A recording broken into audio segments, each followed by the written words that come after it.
मङ्गलं पञ्चपरमेष्टि मङ्गलं तीर्थङ्करं मङ्गलं विश्वजिन्धर्मं मङ्गलं वीरशासनं मङ्गलं वीरशासनं वन्दित्वा सव्यसिद्धे ध्रुवमचलमणोभवं गतिं पत्ते वोक्षामि समय पाहुड मृण्मो सुध केवली भड़िदम। समय सार परम मांगलिक ग्रंथ है। आचार्य कुंदकुंद देव द्वारा यह ईसा पूर्व प्रथम शताब्दी में लिखा गया है। 8वां अध्याय का उपसंहार चल रहा है, निर्जरा अधिकार। 8 अंगों की बात चल रही है, जिसमें अंतिम अंग है प्रभावना। सच्ची प्रभावना क्या है? हम अपनी आत्मा की सच्ची प्रभावना क्या करें? देखिए, एक जिन धर्म की प्रभावना करना और एक निज आत्म धर्म की प्रभावना करना, 2 प्रकार से प्रभावना है। पहली जो है भूमिका में हम जिन धर्म की प्रभावना करते हैं, अपने अंदर धर्म उतार करके उस धर्म को दूसरों तक ले जाने का प्रयास जो करते हैं, वो जिन धर्म प्रभावना है, उसे व्यवहार धर्म प्रभावना कहते हैं। जैसे कि कोई आयोजन करके, कार्यक्रम प्रोग्राम करके, उत्सव महोत्सव करके, विधान, पंच कल्याणक, पूजा पाठ, महापूजाएं, ये सब जिन धर्म की प्रभावना के कारण हैं। इसी प्रकार से जिन प्रतिमा, जिन मंदिर, तीर्थ उद्धार आदि अनेक कार्य में हम लगते हैं, तो ये भी व्यवहार से जिन शासन की प्रभावना है, जिन धर्म की प्रभावना है। शास्त्र लिखना, छपवाना, वाचन करना, उपदेश देना, ये भी क्या है? जिन धर्म की प्रभावना है। दान, दया आदि के कार्य करना, ये भी व्यवहार से जिन धर्म की प्रभावना है।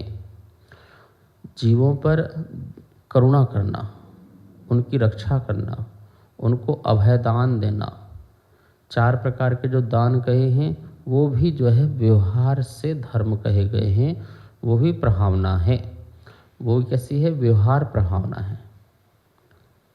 तो व्यवहार प्रभावना के लिए सभी आचार्यों ने बहुत कुछ लिखा है। एन केन प्रकारण कैसे भी जिन शासन की प्रभावना हो सके, उसके लिए जो सम्यक पुरुषार्थ किया जाता है, वो व्यवहार प्रभावना कहलाती है। विद्या तय तपो पूजा लिखा है ना, पुरुषार्थ सिद्धि उपाय में। दान तपोजन पूजा विद्याति असयुजो। दान से, तप से, पूजा से आदि विद्याओं से हम लोगों पर सच्चे देव शास्त्र गुरु पर श्रद्धा जागृत कर सके, जिन धर्म के प्रति उनमें समर्पण भाव पैदा कर सके, उसका नाम प्रभावना है। ठीक है। इसमें हमें ध्यान रखना है कि सच्ची प्रभावना है कि उस व्यक्ति का हृदय परिवर्तन होना। ठीक है। और उस हृदय परिवर्तन के बहुत सारे कारण होते हैं। कुछ लोग एकांकी से सोचते हैं कि हम स्वाध्याय कराएं, बस उनको तत्व ज्ञान दें जिससे उनका हृदय परिवर्तन हो। तो भैया, तत्व ज्ञान देने वाले लोग भी बड़े बड़े आयोजन कर रहे हैं, बड़े बड़े कार्यक्रम प्रोग्राम कर रहे हैं, बड़े बड़े पंडाल लगा रहे हैं, प्रतिष्ठाएं कर रहे हैं और पंच कल्याणक आदि कर रहे हैं, बड़े बड़े जिनालय बना रहे हैं, जिन मंदिर बना रहे हैं, सुंदर से सुंदर बना रहे हैं। क्यों बना रहे हैं भाई? क्या आवश्यकता है? जब तत्व ज्ञान से ही प्रभावना होनी है, तत्व चर्चा से प्रभावना होनी है, तो इतने बड़े जिनायतनों को बनाने की ज़रूरत नहीं है। जिनायतन, मंगलायतन, चितायतन, आयतन आयतन जो बनाते जा रहे हैं, इनकी आवश्यकता क्या है?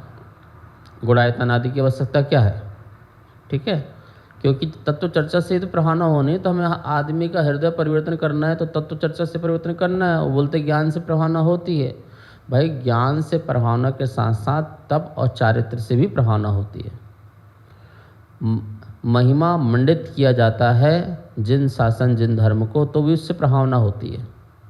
जैसे महापूजा हो रही है तो कितने लोग उस महापूजा से जुड़ते हैं, वहाँ के भावों से जुड़ते हैं, वहाँ के नृत्य आदि से जुड़ते हैं। अनेक प्रकार के कार्य होते हैं, कोई किसी न किसी रूप से जुड़ जाता है। जैसे कि महाआयोजन हुआ तो हो सकता है उसमें स्वाध्याय हो रहा तो लोग उस स्वाध्याय रुचि होगी, स्वाध्याय में चला जाएगा। जिसको पूजा में रुचि होगी वो पूजा में चले जाएगा। जिसको नृत्य में रुचि होगी वो नृत्य में चले जाएगा। जिसको आरती में रुचि होगी वो आरती में चले जाएगा। जिसमें गुरु के आहार आदि में रुचि होगी वो आहार आदि में चला जाएगा। प्रवचन रुचि होगी प्रवचन में चला जाएगा। शास्त्र सभा में रुचि होगी शास्त्र सभा में चले जाएगा। तो जो जो जिसको रुचिवान होगा उसमें चला जाएगा। तो कोई ना कोई किसी विषय से जागृत तो हो ही जाएगा। आत्म प्रभावना तो उसकी हो ही जाएगी ना, धर्म प्रभावना हो ही जाएगी। पर हमें निषेध नहीं करना चाहिए। क्या आडंबर मचा रखा है, ये क्या कर रखा है साधु संतों ने। देखो साधु संत करें तो आडंबर, और स्वयं के उनके पंच कल्याणों में करोड़ों करोड़ पर खर्च हो जाए तो आडंबर नहीं। जो तत्व चर्चा की बात करते हैं ना कि स्वाध्याय स्वाध्याय स्वाध्याय स्वाध्याय स्वाध्याय आत्मा आत्मा आत्मा, और उनके कार्यक्रम प्रोग्राम में सबसे ज़्यादा खर्चा होता है वर्तमान में। जितना लार्ज स्केल में वो लोग कार्यक्रम करते हैं उतना शायद तो साधु भी नहीं करते अब तो। ठीक है, बड़े बड़े पंडाल, बड़े बड़े LED, बड़े बड़े आयोजन, ये सब। तो भाई मैं मना बिल्कुल नहीं कर रहा, निषेध कुछ नहीं कर रहा हूँ, पर मैं कह रहा हूँ कि आप सही और दूसरा गलत ऐसा नहीं।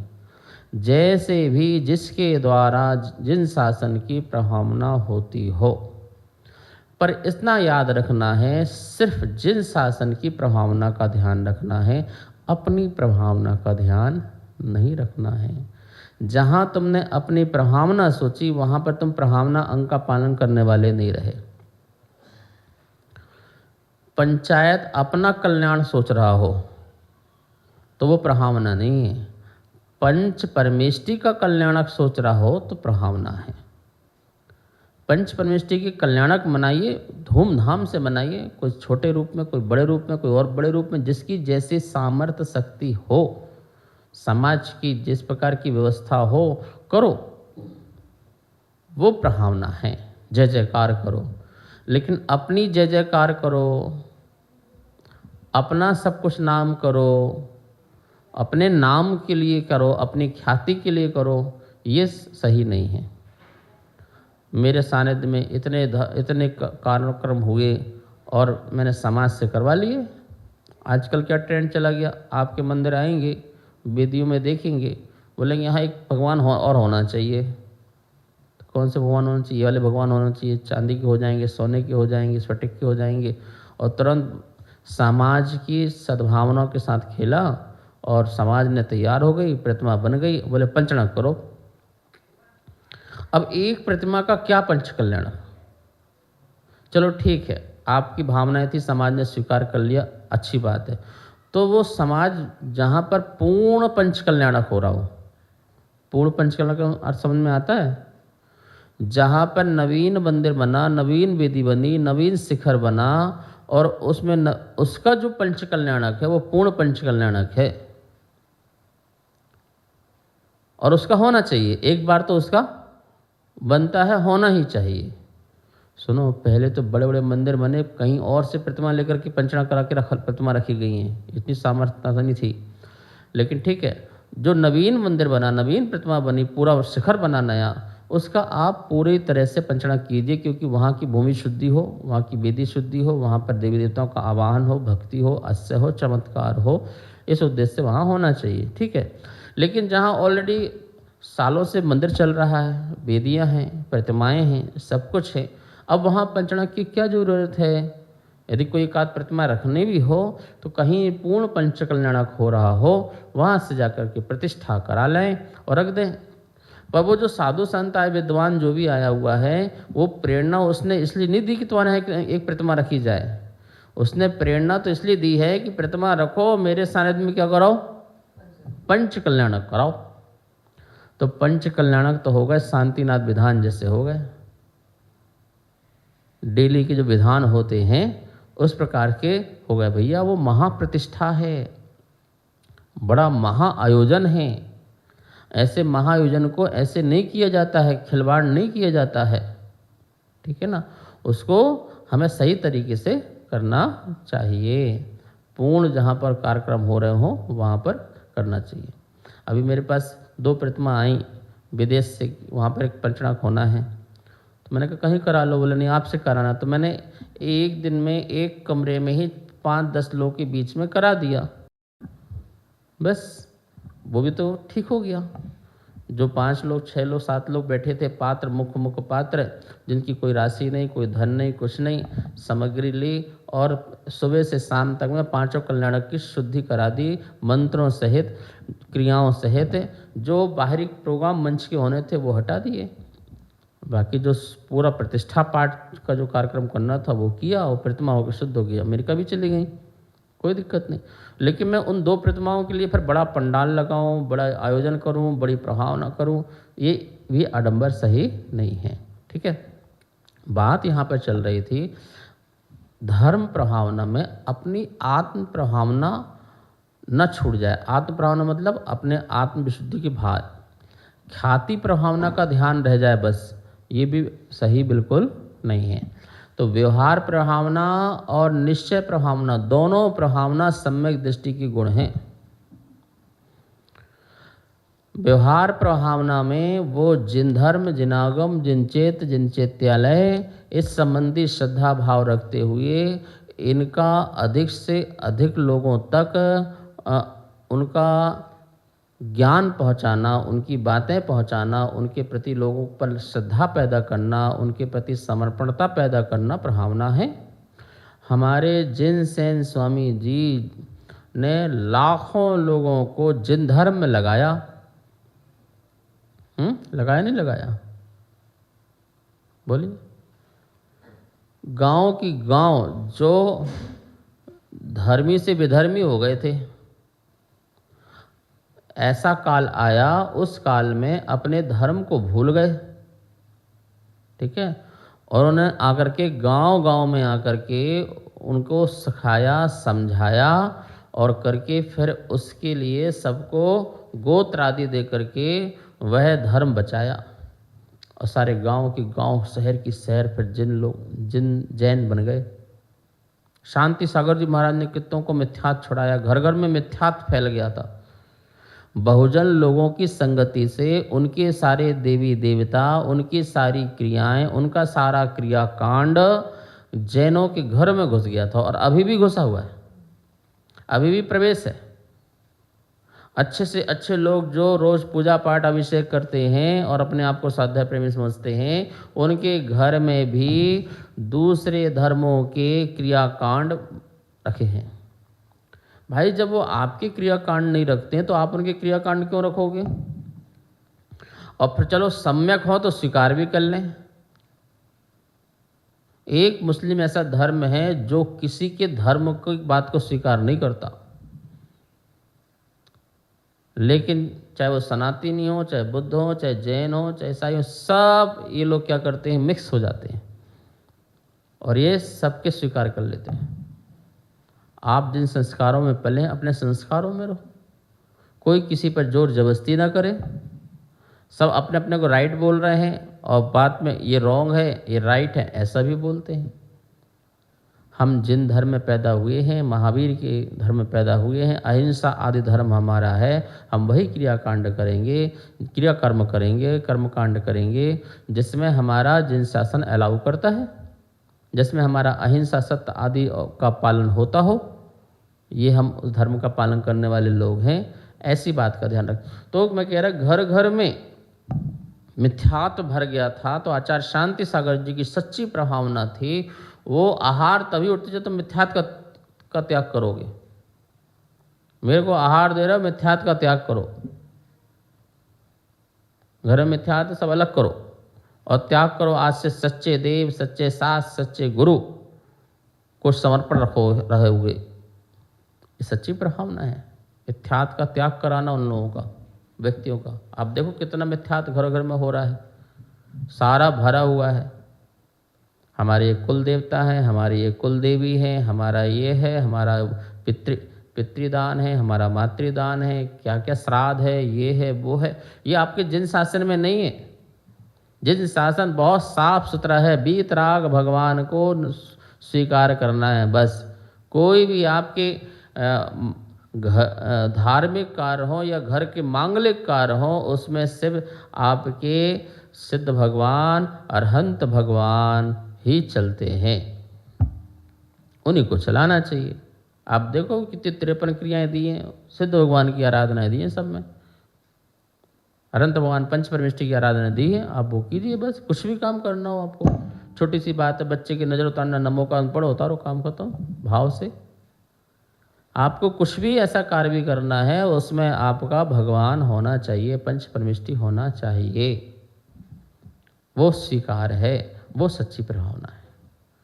हम ये तो करते नहीं हैं, और बाकी और जो कार्य करते हैं वो करते हैं। करो, कोई दिक्कत नहीं है। आप बड़े बड़े आयोजन करो धर्म की, कोई दिक्कत नहीं है। लेकिन सच्ची प्रभावना तो ये प्रभावना है ना। कौन सी प्रभावना? व्यवहार प्रभावना। अब यहाँ पर समय सार में 236 नंबर की जो गाथा है, यहाँ भी प्रभावना की बात की जा रही है कि सम्यक दृष्टि प्रभावना अंग से युक्त होता है, और वही सम्यक दृष्टि कहलाता है जो प्रभावना करता है। पर प्रभावना क्या है? तो निश्चय प्रभावना। और ये ध्यान रखना, निश्चय प्रभावना योगियों की होती है, क्योंकि निश्चय रत्नत्रय जहाँ होगा वहीं सम्यक दर्शन निश्चय प्रभावना भी वहीं पर होगी। तो जो सिद्धोपयोगी मुनिराज हैं उनकी निश्चय प्रभावना होती है। तो क्या करते निश्चय प्रभावना में?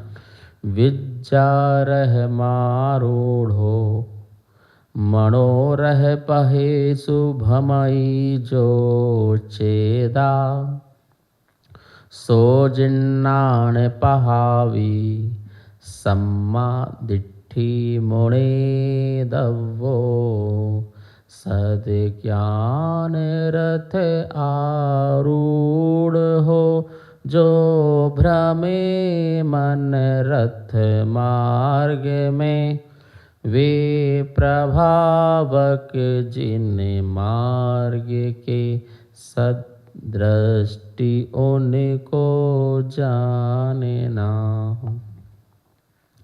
विद्या रह मारूढ़ो, विद्या रह रथ, रथ विद्या रूपी रथ में आरूढ़ो, आरूढ़ होकर के। कौन से रथ में आरूढ़ होना है? अपनी आत्मा को रथ में बिठाओ। रथ में बैठने का शौक बहुत है ना, तो कौन से रथ में? घोड़े के रथ में, हाथी के रथ में, अश्व के रथ में, नर के रथ में, किसके रथ में? बोले नहीं, विद्या रूपी रथ में आरूढ़ करो। और किस पथ में चलाओ? मनोरह पहेसु, मनोरह मन रूपी रथ का जो पथ है, मनोरह पहेसु। पथ कौन सा है? मनो, जो मन है, मन रूपी रथ का पथ में भ्रमण कराओ उसको। मन को पथ बना लो और विद्या को रथ बना लो। तो ये मन और ये हम विद्या का रथ और उसमें विराजमान है। तो ये तो निश्चित है कि मन के रथ में भागना है, मन का रास्ता, तो मन के रास्ते में चलना है। अब मन के रास्ता तो बना लिए हमने मोक्ष मार्ग का, और उसमें विद्या का रथ में हम सवार हो गए। तो ज्ञान से मोक्ष की प्राप्ति क्या हो जाएगी? ज्ञान से मोक्ष की प्राप्ति, क्योंकि मन का मार्ग मोक्ष तक ले जाएगा। ध्यान रखो, मन से ही तुम्हें मुक्ति की प्राप्ति होगी। मन से मुक्त होके मुक्ति की प्राप्ति होगी, और मन से मुक्ति की प्राप्ति होगी। पहले अपने मन को सच्चे मार्ग में स्थापित करेंगे, और फिर उस मन से मुक्त होकर के मुक्ति की प्राप्ति कर लेंगे। श्रुत ज्ञान भी मन पूर्वक होता है ना, जैसे मति ज्ञान, जिसमें इंद्रिय मन की सहायता से मति ज्ञान होता है, मति ज्ञान शुद्ध ज्ञान होता है, और शुद्ध ज्ञान के अवलंबन से ही मोक्ष होता है। आज तक किसी को अवधि ज्ञान और मन पर ज्ञान के बल से मोक्ष नहीं हुआ। अवधि ज्ञान से कोई मोक्ष कर ले तो नहीं होगा, विकल्पात्मक है। और मना पर ज्ञान से भी हो जाए तो बोले वो भी नहीं होगा। बोले किससे होगा? शुद्ध ज्ञान के बल से होगा। शुद्ध ज्ञान में देखो ना, विचार, सविचार, विचार सब बातें आती हैं, वितर्क सुतर्क ये सब आती हैं, तो ये उसमें जाकर के वह शुद्ध ज्ञान के बल से मोक्ष को प्राप्त कर लेता है।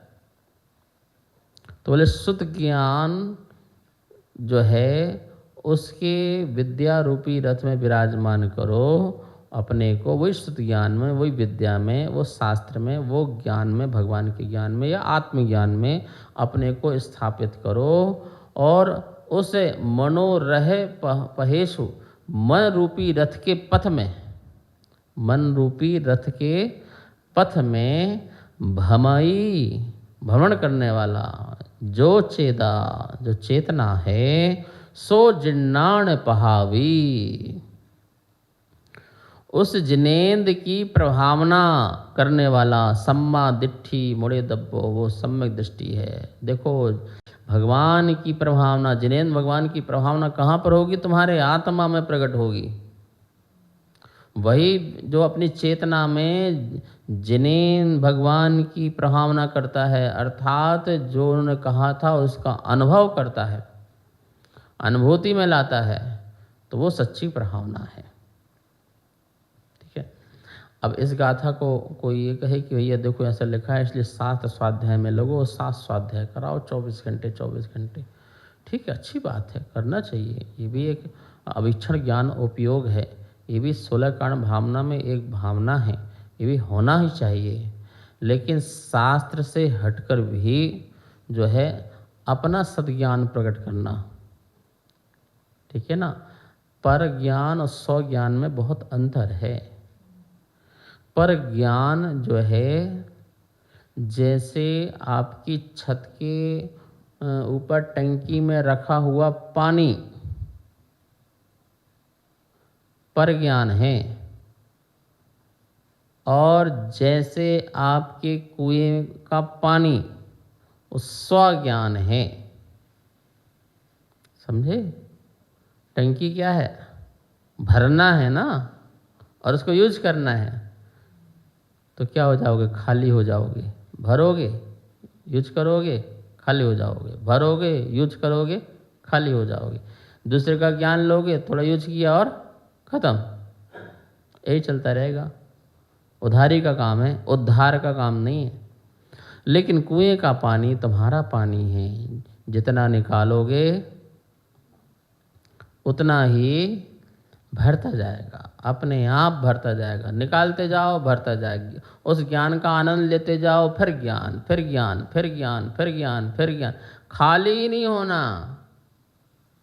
ऐसा आत्मा का स्रोत से निकलने वाला आत्मज्ञान जो है वो खाली नहीं होता है, वो ज्ञान प्रकट करना है। पर ज्ञान अवलंबन लिया था, हमें पानी का ज्ञान नहीं था, हमने टंकी का पानी लेकर के जान लिया ये पानी है, और उसके सहारे थोड़ा जी भी लिया। लेकिन टंकी के सहारे कब तक जियोगे ये बताओ? क्यों? जब लाइट नहीं आएगी तब क्या करोगे? टंकी तो भरेगी नहीं। हाहाकार मच जाता है दिल्ली में, यदि एक दिन पानी ना आए तो सारे सड़कों में आ जाते हैं, फ़ोन लगा लगा के परेशान कर देते हैं, पानी नहीं आया, पानी नहीं आया। और जिसका कुआं हो, नॉट बोरिंग, बोर नहीं, कुआं हो, तो क्या करना पड़ेगा? अपनी बाल्टी, अपनी रस्सा और अपना हाथ और अपनी ताकत और खींचो और पियो, भर भर के पियो, दिन भर पियो। सारा संसार त्राहिमाम त्राहिमाम हो रहा है, बचाओ मुझे, बचाओ। और तुम तो बढ़िया मस्त पी करके अपना जीवन आनंद में हो। क्यों भैया? क्यों? क्योंकि वो आपका पानी था, आपका कुआं, आपका पानी था, आपकी आत्मा और आपका आत्मज्ञान, आपका जो अंदर से निकले। व्याकरण मैंने सीख ली बाहर से, लेकिन जो अंदर से व्याकरण निकले,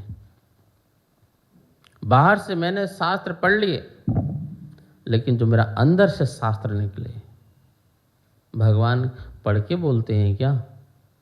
बोलो, अरहंत भगवान पढ़ के बोलते हैं? पहले खूब पढ़ा, स्टडी की और अब बोलना प्रारंभ किया? नहीं, ये स्रोत है। जैसे गंगा है, नर्मदा है, वहाँ से धारा जो निकलती है इतनी पतले से निकलती है, वो उसका स्रोत है, उसका अपना स्वयं का स्रोत है, वहाँ से जलधार निकल रही है। ऐसे ही हमारा स्वयं का निज स्रोत होना चाहिए ज्ञान का। वो जो प्रकट होगा वो सच्ची प्रभावना होगी। वो कब होगी? जब विद्या रूपी रथ में आरूढ़ होगे, भगवान के ज्ञान में आप आरूढ़ होकर के, आत्मज्ञान में आरूढ़ होकर के मन रूपी रथ के पथ में भ्रमण करोगे, तब वो तुम्हारा आत्मज्ञान प्रकट होगा। वही जिन्नाण पहावी, वही जिनेन्द्र भगवान की प्रभावना है। भगवान ने कहा और हमने अपने आत्मा में प्रकट कर लिया, वही तो प्रभावना हुई ना, वही हमारी निश्चय प्रभावना हुई। ठीक है, लेकिन वो यदि नहीं हुई तो वो फिर तो प्रभावना, वो तो व्यवहार प्रभावना हुई। हमने शास्त्र में बैठे खूब 1, 2, 4, 5 घंटे निकाले, अच्छी बात, सहोपयोग है, आपने पढ़ा, अच्छी बात है, आप चिंतन मंथन भी कर रहे, अच्छी बात है, लेकिन वो आपका जो निकलना चाहिए, जिसे बोलते हैं सत्य की खोज, सत्य जानना और सत्य का अनुभव करना, दोनों में अंतर है। ठीक है, सत्य को जानना, हम पुस्तक सत्य जान लें, भैया देखो ये तत्व है, ये आत्मा है, ये परमात्मा है, हमने सत्य जान लिया, लेकिन उस सत्य का अनुभव करना, जो अनुभव करे वही आनंद ले। गुड़ का स्वाद ऐसा होता है, ऐसा हमने सत्य जान लिया, लेकिन गुड़ का अनुभव नहीं किया तो बोलो आनंद मिलेगा? मिल ही नहीं सकता। अब उस गुड़ की चर्चा आप अनंत काल तक करते रहो, सुनते सुनाते रहो, अध्ययन अध्यापन करते रहो, उस गुड़ के बारे में बताते रहो, कई प्रकार से बताओ, जितना बता सकते, जितना लिख सकते हो लिख लो। तो हम वो लिखा लिखा होंगे, हम पढ़ा पढ़ा होंगे, हम लखा लखा नहीं होंगे। लिखना और लखने में अंतर है, लखना अनुभव है, गुड़ को खाओ। अब बोलो भैया, तुम सुनना चाहोगे गुड़ के बारे में? अब पढ़ना चाहोगे गुड़ के बारे में? बोले भैया अब नहीं पढ़ना, अब नहीं लिखना, अब तो हमें समझ में आ गया, ये पुस्तक बंद करो, डिलीट करो, अब हमें कुछ नहीं चाहिए, हमें बिल्कुल अनुभव में आ गया। अब हम कहीं जंगल में बैठे, महल में बैठे, कहीं बैठे, हम तुरंत उस गुड़ का आनंद ले लेंगे। ठीक है, इस प्रकार से सच्ची प्रभावना अपने अंदर आत्मज्ञान प्रकट करना, यही सच्चा सम्यक दृष्टि जानना चाहिए। शेष विषय कल। जा वाणी के ज्ञान से सूझे लोकालोक, सो वाणी मस्तक धरो सदा देत हो धो। हे जिन वाणी भारती तो हे जपो दिन दिन, जो तेरी शरणा धरे सो पावे सुख चैन। सबको मंगल आशा।